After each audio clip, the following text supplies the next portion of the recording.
பஞ்சபூத ஸ்தலங்களில் அக்னி ஸ்தலமாக விளங்கக்கூடிய திருவண்ணாமலை திருத்தலத்தில் உலக புகழ்பெற்ற மாணிக்கவாசகர் அருளிய திருவெண்பாவை பாடலை பாடியபடி ஓதுவார்கள் மாட வீதிகளில் வலம் வந்தார்கள்.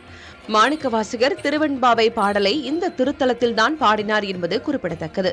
இந்நிலையில் மார்கழியின் 2வது நாளான இன்று அதிகாலையில் ஓதுவார் மற்றும் ஓதுவார் பயிற்சி பள்ளி மாணவர்கள் ஒன்றாக இணைந்து திருப்பாவை மற்றும் திருவெண்பாவை பாடல்களை கைத்தாளத்துடன் பாடியவாறு மாட வீதிகளில் வலம் வந்து வழிபட்டார்கள். தேனியில் பழமை வாய்ந்த அருள்மிகு ஸ்ரீ பெத்தாட்சி விநாயகர் திருக்கோவிலில் சோமவாரத்தை முன்னிட்டு சோமாஸ்கந்தருக்கு 1008 சங்காபிஷேகம் நடந்தது. இதில் திரளானோர் பங்கேற்று சோமாஸ்கந்தருக்கு நடந்த சிறப்பு வழிபாடு பூஜையை கண்டு தரிசனம் செய்தனர். அரியலூர் மாவட்டம் ஜெயங்கொண்டம் பகுதியில் கடந்த 25 ஆண்டுகளுக்கு மேலாக ஒவ்வொரு ஆண்டும் கார்த்திகை மாதம் 1 தேதி ஐயப்ப பக்தர்கள் மாலை அணிவித்து விரதமிருந்து ஐயப்பனை வழிபடுவது வழக்கம். அதன் பிறகு கார்த்திகை முதல் நாள் முதல் ஐயப்பனுக்கு அபிஷேகம் ஆராதனை செய்து பக்தர்கள் வழிபட்டு வருகின்றனர். அதேபோல இந்த வருடமும் ஐயப்பனுக்கு மேளதாளத்துடன் சிறப்பு நெய் அபிஷேகம் மற்றும் மஞ்சள், சந்தனம், பால், தயிர், திரவிய பொடி உள்ளிட்ட 16 வகையான பொருட்களை கொண்டு அபிஷேகம் செய்து வண்ண மலர்களால் அலங்காரம் செய்யப்பட்டு தீபாராதனை காண்பிக்கப்பட்டு வழிபாடு நடைபெற்றது.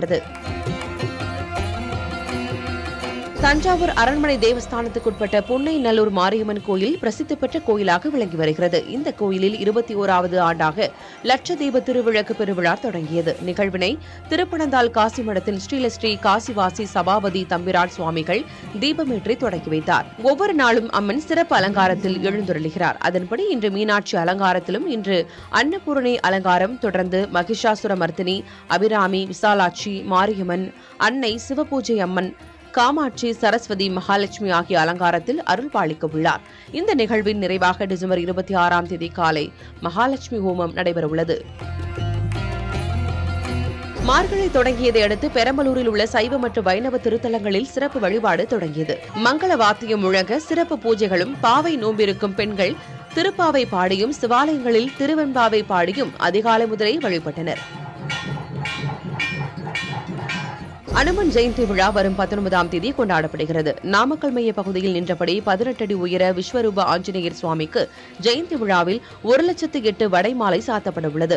இதைத் தொடர்ந்து 1,08,000 வடைகள் தயாரிக்கும்படி ஆஞ்சநேயர் கோவில் வளாகத்தில் உள்ள மண்டபத்தில் கடந்த 14ஆம் தேதி தொடங்கி நடைபெற்று வருகிறது. 1,08,000 வடை தயாரிப்பதற்காக 2250 கிலோ உளுத்தம் மாவு, 600 லிட்டர் நல்லெண்ணெய், 32 கிலோ மிளகு, 32 கிலோ சீரகம், 82 கிலோ உப்பு ஆகிய பொருட்களை பயன்படுத்தி வடைகள் தயாரிக்கும்படி நடைபெற்று வருகிறது.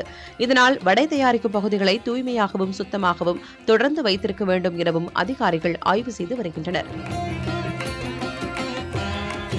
கேரளாவிலிருந்து தென்காசிக்கு வந்த அச்சன் கோவில் ஐயப்பன் ஆபரண பெட்டியை ஏராளமான பக்தர்கள் வழிபாடு செய்தனர். அச்சன் கோவிலில் உள்ள ஐயப்பனுக்கு மண்டல பூஜை காலத்தில் திருவாபரணங்கள் அணிவிக்கப்பட்டு சிறப்பு பூஜைகள் நடைபெறும். சுவாமியின் திருவாபரணங்கள் தென்காசி காசி விஸ்வநாதர் கோயில் முன்பு கொண்டுவரப்பட்டு தமிழக பக்தர்கள் தரிசித்த பிறகு அச்சன் கோவிலுக்கு செல்லும். இந்த ஆண்டு விழாவை முன்னிட்டு புனலூரில் இருந்து அச்சன் கோவில் ஐயப்பன் ஆபரண பெட்டி சிறப்பு வாகனத்தில் எடுத்து வரப்பட்டது. தென்காசியில் பக்தர்கள் தரிசனம் செய்த பிறகு அச்சன் கோவிலுக்கு ஆபரண பெட்டி கொண்டு செல்லப்பட்டது. இந்த நிகழ்ச்சியில் ஆயிரக்கணக்கான பக்தர்கள் கலந்து கொண்டு சுவாமியை சரணமையப்பா என்று கோஷம் எழுப்பி தரிசனம் செய்தனர். கோவை ஈஷா யோகா மையத்தில் நடைபெறும் மகா சிவராத்திரியை முன்னிட்டு தென் கைலாய பக்தி பேரவை மற்றும் தமிழ்நாட்டில் உள்ள முக்கிய பாரம்பரிய ஆதீனங்கள் இணைந்து ஆதியோகி ரத யாத்திரையை தமிழகம் முழுவதும் நடத்த உள்ளனர். இந்த ரத யாத்திரை தேவாரம் பாடல்கள் பெற்ற திருக்கோவில்கள் வழியாக செல்ல உள்ளது.